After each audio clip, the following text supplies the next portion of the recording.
Well, welcome into Week 6's Big 12 breakdown on 6 Plus and our 6 new streaming platforms. Kurtis Quillin alongside John Morris. And John, a little bit slower of a week for us this week. Just a little bit. You know, there's enough to keep busy, but it just is a different kind of week. It's always kind of a needed break. Yeah.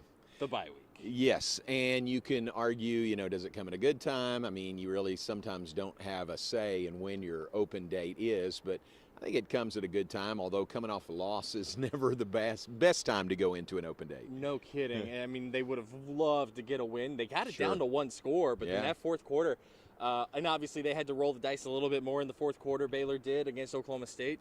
Just did not go their way. A couple of interceptions, and one of which not Blake Shapen's fault whatsoever. Oh, off of the hands of Gavin Holmes. Pass was perfect, wasn't it? Yeah. And just off of his hands, so that was an interception that hurt. And the first half, Coach Aranda talked about Baylor's energy or lack of energy, which was much better in the second half. In the third quarter, it was like, up and down the field by both teams. So got it to one score, but then couldn't get any closer than that. The only score in the fourth quarter, I believe, was a field goal for Oklahoma State. That's right. And that would have cemented the 36-25 loss for the Bears. 3-2 on the season. I don't understand the AP voters dropping Baylor out of the top 25. Their two losses are to a top 20 and a top 10. Yeah. Doesn't seem like bad losses. I don't think you can come up with 25 teams that are better than Baylor. Right. I had that thought initially, too. I was thinking in my mind before the poll, Baylor's going to drop, where are they going to go? 22, 23 maybe? Right. But I didn't even think they would fall out. But two losses now, and other teams were winning to move into the poll, and you got to make room for them. And I think I'm right in saying there are no teams in the top 25, the AP poll, that have two losses. So I think you're right. Yeah, so I guess I understand that. That's fair. What do you think the biggest difference was Saturday between the Bears and Oklahoma State? Special teams. Right? Yep. Yeah, and Spencer Sanders played really well. Give him credit. That was a senior playing like a senior quarterback and didn't make the mistakes that he had against Baylor in last year's games. But then special teams were just killers. I mean, 222 kick return yards for Oklahoma State. And then two turnovers by Baylor, two interceptions thrown by Shapen. That didn't help either. But really, special teams, you take those out. And, again, give them credit. There was the returns, but also the punting by Hutton, that pinned Baylor inside the 10 twice. So really, really good in that area. Mike Gundy is not afraid to go to Australia and find a punter. Yeah. And it's paid off for him this year. Tom Hutton is probably the best punter in the Big 12. Isaac Power would like a word. Right. Because he's had some clutch kicks as well, but I don't think he pinned anybody inside the 10 twice like Hutton did to Baylor on Saturday. Is that, from what you've seen so far, is Oklahoma State the best team in the Big 12 at the moment? That's what I would say right now. Like if I was doing a power ranking right now, I'd put them number one because they're the complete team. And that means offense, defense, and special teams, and that's going on what we saw here Saturday. So I would say they're the best right now, and no offense to TCU and no offense to Kansas, but I just saw Oklahoma State, and I just think they're really good. That is a very complete team. That Derek Mason defense has taken not just steps each week, enormous strides every week. And that offense is just humming at this point. And so I really like what I see from Oklahoma State at the moment, much to Baylor's chagrin. And then the question becomes, who's that number 2 team in the conference? So obviously I do a podcast away from my job at 6 News on the Big 12. In this week's power rankings, I put Baylor number 2 because, to me, head-to-head results matter. So then if it's not Baylor, who is it? Yeah. Because there's a whole host of options that you could put there at the moment. Is it TCU? Because to me, this TCU team, and we'll get to last week's results in just a minute, this TCU team reminds me of 2019 Baylor. A really good football team that kind of came out of nowhere and isn't tested or is only tested to a degree at this point in the season. Baylor didn't play a ranked team until November 16th of 2019. That was the Oklahoma game in Waco that they lost. And that Baylor team was 0-3 against teams ranked at the time of that matchup. Obviously, TCU is 1-0 in those types of matchups at this point in the season. But my point remains, we didn't know what to expect from TCU because they just weren't tested. You and I stood here a week ago saying, okay, what Big 12 team do we know the least about based 100% on non-conference resume? And I said Oklahoma, you said Oklahoma State, and now I think we know a lot more. I think we know that this OU defense is going to need time. It's going to need a season under Brent Venables. And I think we know Oklahoma State is very well-rounded. Yeah. All very good points, or is Kansas the team we should be talking about? Right. We just continue to I think a lot of folks in a lot of areas just don't give them credit for what they've done so far. So 5-0 is 5-0. Well done, and this will be another test for them, but it'll be a test for TCU as well. You don't ask how, you ask how many. That's right. They could be Kansas could be the first team to be bowl eligible from the Big 12. Isn't that wild? How about that? That's just wild to me. You bring up Kansas. Is Lance Leipold your Big 12 Coach of the Year? Oh gosh, yes. Where were they? Where were they picked in the preseason? 10th. Yeah, I think so. And they're sitting in first right now. Yeah. And they're undefeated on the year. So, yeah, what a great job he's done. And again, we've said this before, but having a full off season. He had a short offseason when he was hired last year, right. And it showed they didn't have spring. And I think having a full offseason, putting everything in place, I think it shows this guy can really coach. Hired in May of 2021, didn't meet his players until they came back from summer to start June workouts. Yeah. And then they go 2-10, beat Texas and Austin. And then he gets a spring, and all of a sudden they're 5-0. They've beat Houston. They've beat West Virginia. They've beat Iowa State. They're going into the teeth of their schedule, though. But, I mean, when you look at the teams that are 2-0 in the Big 12 Conference as of right now, that list is 2 teams. Yeah. And who knew a sunflower wielded this much power, man? Because it is Kansas, and it is Kansas State. Isn't that wild? What a year for the state of Kansas. First time, and they're both in the top 25 also. First time since October or maybe November of 2007 that both Kansas and Kansas State are in the top 25 together. How about that? Wow. Yeah. So that's going back. That's a stat. But they're good. I mean, Kansas State coming off another big win That would also. have been before Snyder's first retirement, right? Or was that during his first retirement? I don't remember the years there. Okay. I'm not sure. The years we don't speak of. The dark era of Kansas State football. Let's go through a quick Week 5 recap. We have recapped, for the most part, Baylor and Oklahoma State. Number 9, Oklahoma State 36. Number 16, Baylor 25. Kind of a disappointing loss for the Bears, I would say. Hate to lose a home game, and a great crowd, great gold-out crowd, and, the road is so difficult for Baylor this year. You hate to lose one at home. Right. But, again, credit Oklahoma State. They were the better team on Saturday. Baylor, 9-game home win streak snap, dating back to the Texas Southern game in 2021. And then, you ready for this? So remember, the Big 12 championship game does not count as a regular season game. It is a postseason game. Okay. Oklahoma State has won 3 straight over Baylor in the regular season. In the regular season. That's true. 45-3, 42-3. I think it was 45-3 in 2020. Right. Now, that was the COVID-riddled game. That was the COVID one where 900 players for the Baylor roster were missing because of COVID. And most of our offensive coaching staff. And most of the offensive coaching staff. And then the 2021, the low-scoring game in Stillwater, the slugfest. And then 2022, this year, I mean, that's closer to a shootout than we've seen in this series since 2019. Most points Baylor's given up. They had a string of 18 straight games, I think, where they'd given up 30 or less. And maybe less than 30 points. So Oklahoma State busted that also. Yeah. So kind of a lot of notes from that game. How about this one? TCU 55, number 18, Oklahoma 24. Dylan Gabriel for the Sooners in concussion protocol.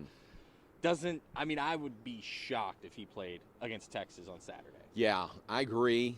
We don't know what's going on in their training room. We don't know, the severity of that at all. But, man, TCU just put it on them on Saturday. Is that the most explosive offense in the Big 12? The way Max Duggan played, yes. Yeah. I mean, he was great on Saturday. Quentin Johnston, the Temple High School product, is just electric outside. Yeah, and they had, did you notice how many long scoring plays they had? Right. Long plays, 63, 73 yards, 60 yards, things like that.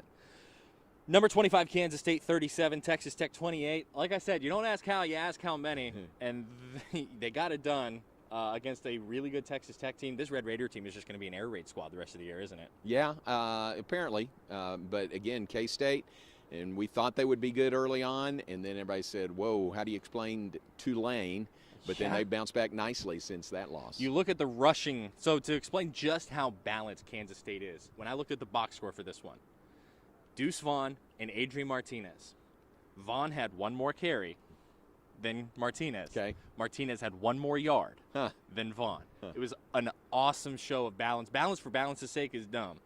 But this is not a team balanced for balance's sake. It's because it works. Adrian Martinez is the definition of a dual threat quarterback. He he goes through the air extremely well, and he runs it extremely well. If they, cut off the option they're trying to get with Vaughn, he can tuck it and run and pick up just as many yards. Yeah, good point. So if Spencer Sanders isn't the best quarterback in the league right now, maybe it's Adrian Martinez. Maybe Jaden Daniels at I was Kansas about to say also. that because that's the next game we're going to get to. Yeah. It is Kansas 14, Iowa State 11. Jalen Daniels held under 100 yards in each category. Yeah. And they still win, and he still leads the way. He was not the leading rusher this time for the Jayhawks, but they still found a way to get it done whenever Iowa State focused entirely its defensive scheme on containing Jaden Daniels. Yeah, which shows they're not a one-man team. They're not a one-man offense. They can do other things, play defense really, really well. So that was to me a huge win. I thought Iowa State really needed that win. It did. Trying to avoid starting 0-2 in conference play, but Kansas got it done. But you can't go 2 for 4 in the red zone. Yeah. Missed field goals from 37, 38, and 40-something. Yeah. 1 for 4. And the one touchdown you score, you can't even get the PAT off because either the snap or the hold was messed up. Whichever one, I didn't see the play. I was covering a game at the same time. Yeah, right. You were calling a game at the same time. And so the one touchdown you score, you can't get the PAT off. It worked out. They got the 2-point conversion somehow. Mm-hmm. But, something was off about Iowa State's offense because Xavier Hutchinson was almost a non-factor in this one as well. Yeah. And he was their leading receiver, I believe. Yeah. Again, let's give Kansas credit. Yeah. They found a way, and they got it done, and they did what they needed to do to get another win. I focus on the Iowa State part of it specifically to tell you guys that Kansas is legit. Yeah. This is a legit 5-0 team, but they're heading into the teeth of their schedule. When you look at who's left, it's TCU, it's Texas, it's Texas Tech, it's Baylor, it's Kansas State. This is not going – they have all 4 Texas schools remaining and both Oklahoma schools remaining. Yeah.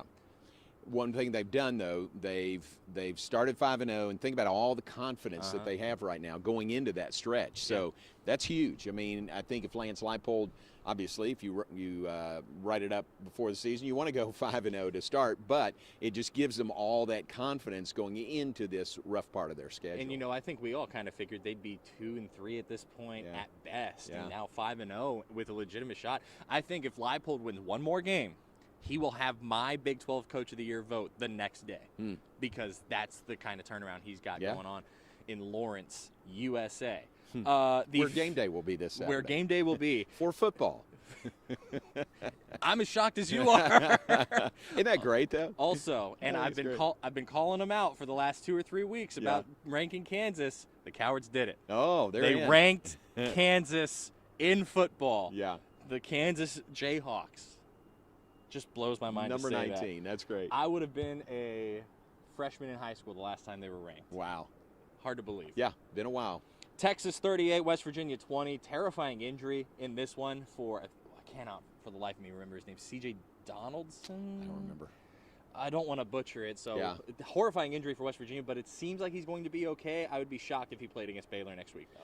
Yeah, that's tough, and I just hope that guy's okay. Hope it's nothing long-term with him, but just scary to see and hate that, and it's part of the game, but you just hate it when it happens. Texas did what it was supposed to do against who I think is the worst team in the Big 12 this year. Not a knock on West Virginia, but I think that second tier, that, bowl-eligible tier in the Big 12 is just so much deeper than it normally is this year, and I think that West Virginia is kind of the odd man out at that point, and so Texas did what it should do against a team that is kind of not playing as well as it needs to. Right. They obviously have Saturday off also before hosting Baylor Thursday week, the 13th. So, I come at it from a Baylor perspective. Baylor needs a win. West Virginia needs a win also when they meet up. They really, really do. Normally we would do 3 thoughts on that week's Baylor game at this point in the show. I was wondering if you were going to do this. So how about, instead of 3 thoughts, 3 keys to the game for Baylor, we do 3 keys to the second half of the season. Ooh. Or you have a week without a game. Yeah. 3 keys to the bye week. Bye week, yeah. So like that. I'll start with you. I think this week, normally in an open date, you want to heal up. You want to get people back. So maybe that's a factor. We still have a couple of guys that are out, and hopefully, Tay McWilliams, hopefully he can get back. Khalil Keith at some point in the offensive line. So maybe that's a key, is just having a little extra time to hopefully get some of these guys back and then be at full strength for the stretch. And Cole Maxwell hasn't looked like himself since he came back from injury either. Yeah. I agree with that. I think, neither McWilliams nor Keith has played since BYU. We're going on 4 weeks at that point. So that's right. That tells me that something really serious is being addressed at the moment. Sure. And so you have to hope ice bats are rule number 1 in that locker room this weekend. For me, it's just hit the reset button on the offense. Yeah. And not because start over, but just forget about the first 5 games. The passing game is not where I think Jeff Grimes and Dave Aranda were hoping it would be. I think injuries have led to some really conservative and sometimes risky play calling. Because you're telling me that under normal circumstances, Jeff Grimes would have dialed up that toss sweep in the end zone. I don't think in normal circumstances he would. Right. But because of their health issues, they're not in normal circumstances at the moment. Like you said, the opening day starter at running back hasn't played since the second quarter of game number 2, and they're 5 games in. So hit the reset button, come together as an offense, and kind of figure something out. Monterey Baldwin, when he can get past guys, he's wide open, and no one's going to catch him. And I think he's the fastest receiver in the Big 12 at that point, and all you have to do is just put it somewhere where he can go chase it down. And it worked for them. The 2 biggest plays, Baylor finished with more offensive yardage than Oklahoma State on Saturday. But if you take those 2 big touchdown passes out, the 70-yard and the 49-yard one out, Oklahoma State wins the offensive total yards battle. Sure. And so Baldwin's going to be the key, and they've got to figure out a way to get Baldwin on the same page as the rest of the receiving room and as the offensive line and at Blake Shapen. Yeah, a couple of drops in there that were pretty costly on Saturday. If those catches had been made, certainly would help Baylor. For sure. Monterey Baldwin, how about this? On that touchdown run, the 4th and 5, by the way. Yes. 4th and 5 from your own 30, and they're going for it. Complete the pass. Baldwin's running away from everybody. He was clocked at 22.8 miles per hour. Fastest any college player in the nation has been clocked at this year. Wow. 22.8. And somewhere Toby Foreman at Shoemaker High School in Killeen is just going, yep, I knew he could do that. He showed that he could do it. He's doing well. I would disagree with you a little bit in the passing game. I think it's still climbing, and I think that means with results and with confidence in Blake Shapen also. Yeah. So I think that's still climbing, and hopefully it will continue to go in an upward trajectory. Okay. Yeah. That's fair. Yeah. Your second key. Second one would be work on special teams, whatever needs to be done there. I just know Coach Aranda was not happy with that. Didn't his special teams coordinator go to Lubbock in the offseason? Because it was Pallage, right? Matt Pallage, yeah. He didn't go to Lubbock. He didn't go to Lubbock? Is he the one who went to, I don't remember where he went, Notre Dame? Not Notre Dame. No, that was the wide receivers coach. Colorado? Maybe Colorado. But I know I know his special teams coordinator left in the offseason. Yes. We're seeing kind of the results of that change at this point. Maybe. But it was just, it was kind of across the board also. Noah Rauschenberg is so good at kicking the ball on kickoffs out of the end zone. Yeah. And that didn't happen on Saturday either, It was a very weird game. Yeah. Very, very weird game. I agree with you on special teams. I think that, you can make up some of that difference. Part of the reason that Baylor was able to outgain Oklahoma State on the offensive side of the football is because Oklahoma State had a lot of short fields because of special teams. And so I think that's a really good one, and one that will probably get overlooked by some people who are looking at this bye week. My second one, I'm going with the secondary on defense. Okay. Because I think they've shown that they're vulnerable on the outside on defense, and rightfully so. I mean, how many guys on the outside of this defense from last year are back on this roster? The answer's close to zero. I don't know if it is zero, but it's pretty close to it. And so you have to address that. I mean, Oklahoma State is probably the most veteran-laden team in the conference, and I think that it kind of exploited some issues on the outside on defense. Ron Roberts is a very good defensive coordinator. I mean, there is a reason why even in 2020, this defense kept Baylor in games it had absolutely no business being kept in. Oklahoma, Iowa State. It's the reason that the comeback from Texas Tech wasn't quicker in 2020 in that night game out in Lubbock. And so for me, the secondary and the defense on the outside is a big thing that they need to. And it's not even like hitting the reset button and starting over. It's, hey, guys, I think we lost our step a little bit watching the film. Here's some stuff, some habits that we've shown against Iowa State, against Oklahoma State, against BYU. And just kind of fine-tune from there. Yeah, I got you. My third, are we moving on here? We're moving on to 3. All right, my third one would be and I'm sure they do this, and I'm not just during an open date. I'm sure they do it every week, but just a self-scout. Yep. You know, of what are we doing? What are we doing well? What are we not doing well? What do, you know, if you're coaching against Baylor, if you're a Baylor coach and you're coaching against Baylor, what do you take advantage of? Or what, you know, just needs to be tweaked and changed a little bit there. I'm sure they do this all the time. You know, they've got guys over there that are, you know, poring over that video every play. But that's just something that, you know, 5 games in, right near the middle of the season, self-scout's always good. Self-scout's always good. It's always a very needed thing on a bye week. What do we see from ourselves? And it helps when you don't have to install a game plan to be able to go and do that. Good time to do that. Exactly. Yeah. I like that 100%, especially when you factor in that you have your defensive coordinator is a former FCS head coach. Yeah. Your head coach is very intelligent and capable of, you know, he was a wildly successful defensive coordinator, very good at pinpointing things to exploit on offense. Right. And so he can kind of help with that on both sides of the football as well. So you have a couple of interesting perspectives. And then Jeff Grimes is, I mean, people are going to be running, like the, you know, in the early 2010s, they called it the Baylor Offense, just the run and shoot kind of, you know, you run it every couple of plays because it brings the safeties down, and then you just throw it deep on the next one once that safety comes down. They called it the Baylor Offense. It was, you know, Jeff Lebby was here at Baylor. He's now at Oklahoma. Art Briles was the head coach. And offensively, that was working, and a lot of people adopted it. There's rumors in college athletics that the wide zone is the next version of that. Okay. And Jeff Grimes is very good at running it. And, you know, the actual name of the offense is outside zone. And Grimes at a coaching clinic last summer mentioned, okay, we're going to call it the wide zone because we're not going to stick to the outside. Sometimes we're going to cut it up the middle right there after we get that block from the wide receiver. A lot of scheme talk, but stuff to show that these guys are very intellectually sound human beings. Even more than you and I. Way more than me. Way more than me. And while we're talking about a self-scout, we got to give a shout to Eric Mateos. Yeah? Became a father for the first time. Yeah, congratulations. During the bye week. So congratulations, Eric Mateos, the offensive line coach. Good timing, right? Yeah. My third and final key, rest. Yeah. Because really good. The back half of the schedule is a bear.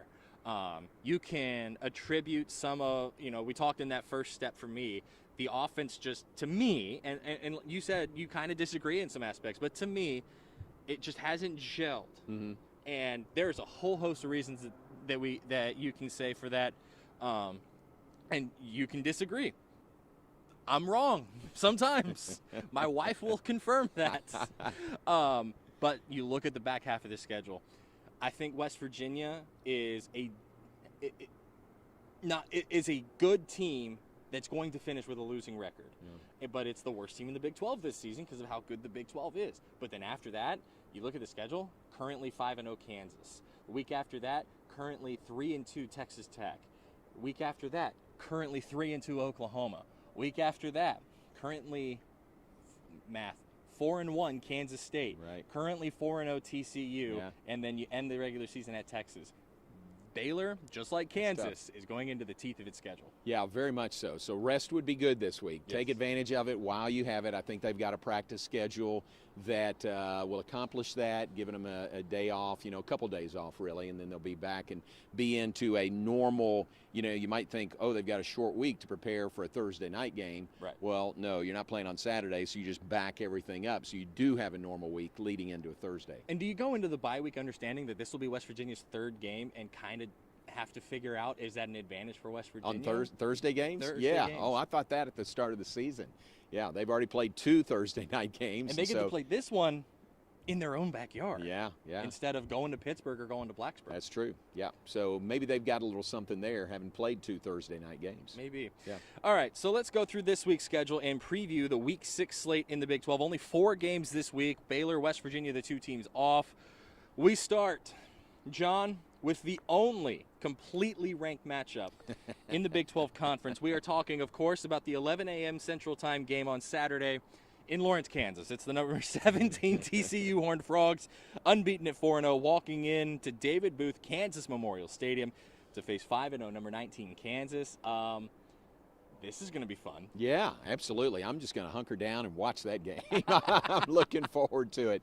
So I think it's great. You would say, would you say the 2 surprise teams in the Big 12? I mean, definitely Kansas, but maybe TCU also. I thought TCU was going to be going through a little bit of a rebuild this year, but they've shown that coaching change. Yeah, the coaching change, and then switching from a true spread quarterback to the option quarterback in Max Duggan really hasn't hurt the offense. Right.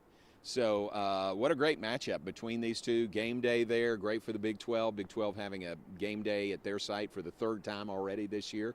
So that's really cool. And I'm looking forward to this. Yeah. Who was the second one? Can you tell I haven't been paying that close of attention to game day this year? Yeah. It was one of them when we had an 11 a.m. game, and I didn't see Texas State? I can't remember. Because I know Alabama and Texas. I was on a plane that morning. Okay, the other one was West Virginia and Pitt on a Thursday night. They did like a special edition. Yeah, I forgot game about day. that. That's the first one. That's very true. What's the key to this? Is it bottling Jalen Daniels, or is it containing Quentin Johnston? Which one of those keys is bigger for the respective defenses? Yeah. I don't know. That's what they're trying to figure out, those meeting rooms right now. But, again, we can't sell them short with what they have done so far. I mean, they have been a dynamic, really dynamic offense, even given, 14 points scored last week. They've been a really, really good offense, really good all the way around. And they're going to need that. And TCU, TCU's done a lot of good things this year. We talked about Iowa State going 2 for 4 from the red zone with 3 missed field goals. Obviously, they scored a touchdown in the red zone, and they kicked a field goal while in the red zone. Kansas batted 1,000. 2 trips to the red zone. They walked away with 7 both times. Yeah. So finishing drives, to me, is the biggest key. I'm taking TCU. Okay. Because Kansas has not seen an offense like what TCU runs on offense. That is a powerful offense this season. Very, very different than the Gary Patterson era in Fort Worth. And I think that, Kansas hasn't seen Texas Tech yet, which is probably the closest parallel to what TCU is doing offensively. I like TCU in a close one, but kind of like I said about this Oklahoma State-Baylor game last week, the only thing that surprises me here is a blowout. Yeah. Oh, yeah, I think it'll be a really good game between two teams at the top of the Big 12 standings. I'll take, I like what Max Duggan and that offense did last week, but I'll take Kansas just to be a contrarian to you, okay? Because Jalen Daniels, if he can get going, there's no stopping him. And they're at home, which all of a sudden is the place to be in Lawrence, at that stadium. So. And we're talking about the stadium, not 3 blocks away at Allen Fieldhouse. Football stadium. And it's October. And they're still coming to football games. And they're selling them out, man. That's great. This is such a strange sport. That's great. You can't help but be romantic about it. Kansas could be bowl eligible. How about this one?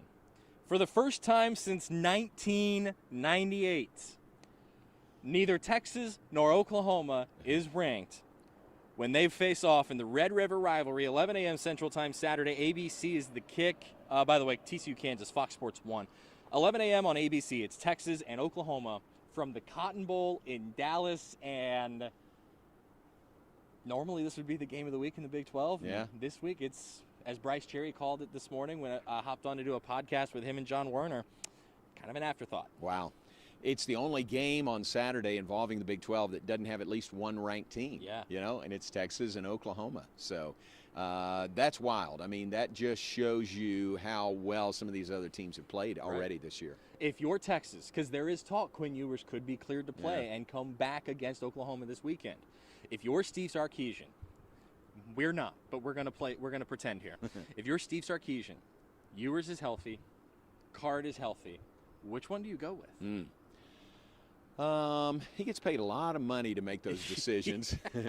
And I don't know. I don't know what's going on in meeting rooms. I don't know what's going on in their practices. I don't know. If I was him, I would not publicly say who's going to start at quarterback. I don't think he will. No, I don't think he will at all. And he'll be asked 1,000 times this week. Right. But I don't know. I think you want to make sure Ewers is 100% ready to go. If he's not, I don't know why you'd rush that for this game. Because is it really worth risking getting Ewers hurt or exacerbating the injury when you still have Texas Tech on your schedule, when you still have Kansas on your schedule, Baylor, TCU?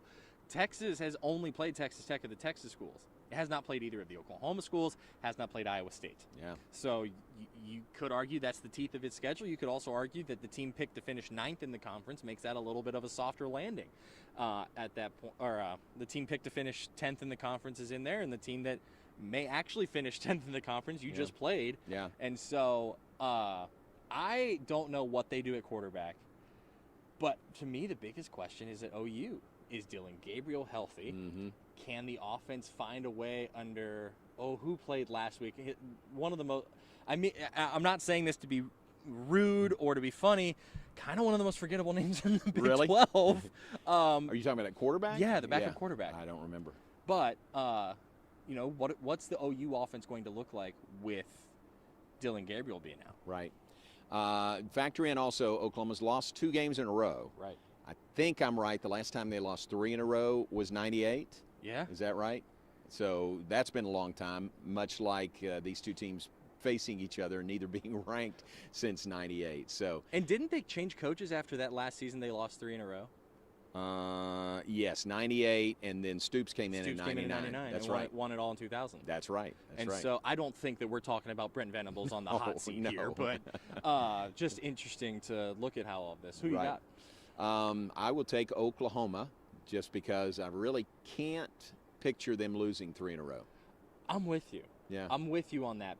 I can't see this Oklahoma team losing 3 in a row, especially when, Texas, I mean, if you can bottle the Texas run game up to where it's Bijan does what Bijan does and that's it. Yeah. Nobody else can find any leeway. Right. And that's what West Virginia did on Saturday. They got most of their offense through the air against the Mountaineers. And only 100 and some odd yards on the ground. 101 of it was from Bijan Robinson. I think that the OU defense can key in on that, and the offense can find some sort of rhythm. If you can put a ball within the same zip code as Marvin Mims, then he can usually come down with it. Right. And so there's a reason he won Mr. Texas High School Football Player of the Year. Yeah. And so I like OU in this one.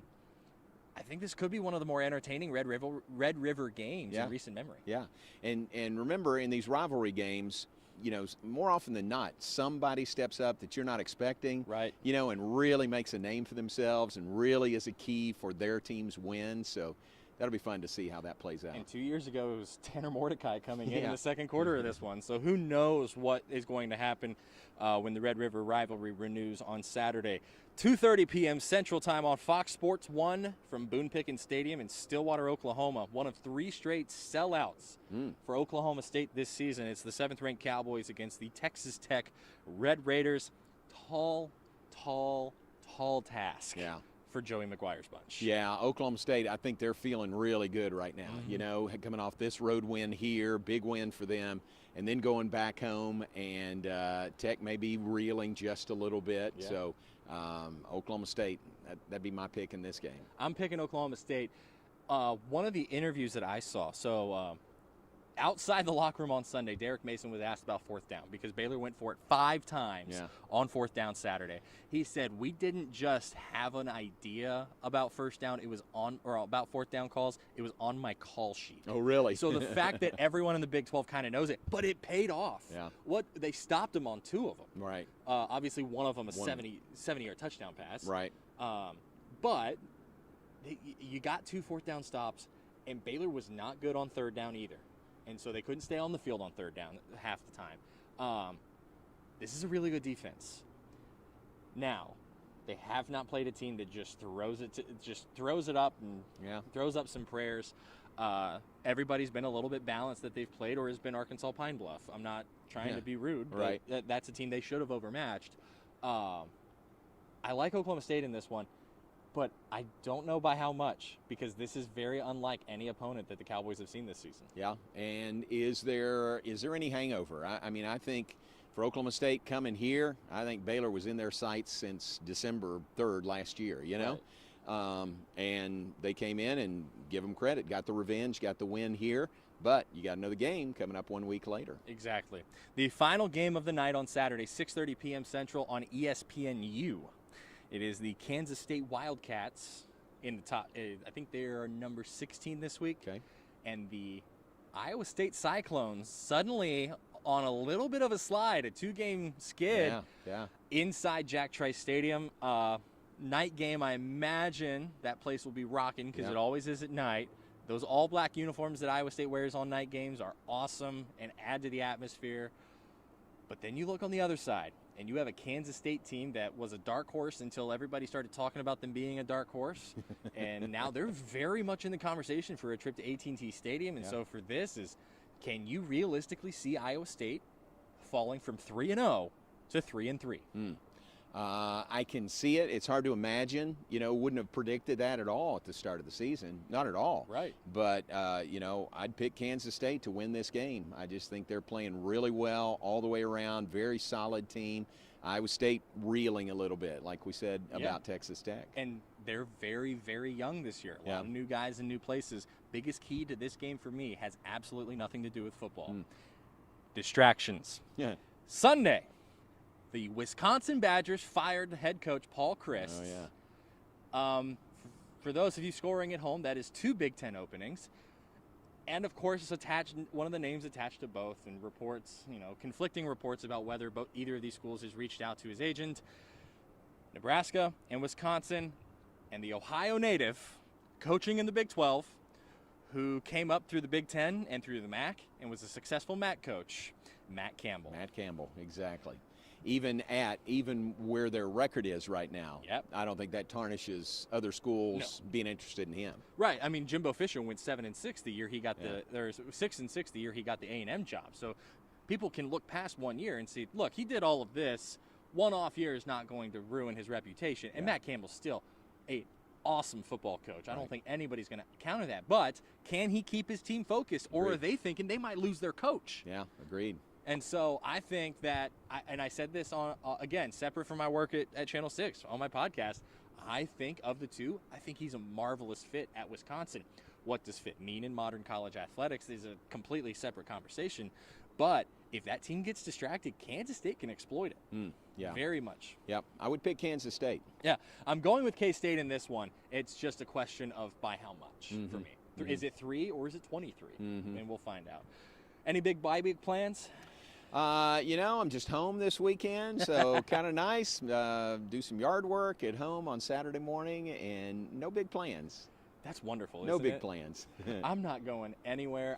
I'll get some work done on the house this weekend. My dad will come up and help me with it after he refs on Saturday, but it'll be a fun weekend. So we'll see you in Morgantown. That'll be good. Let's go. For John Morris and all of us working the afternoon shift at 6 News, I'm Kurtis Quillin. We'll see you next week on Big 12 Breakdown.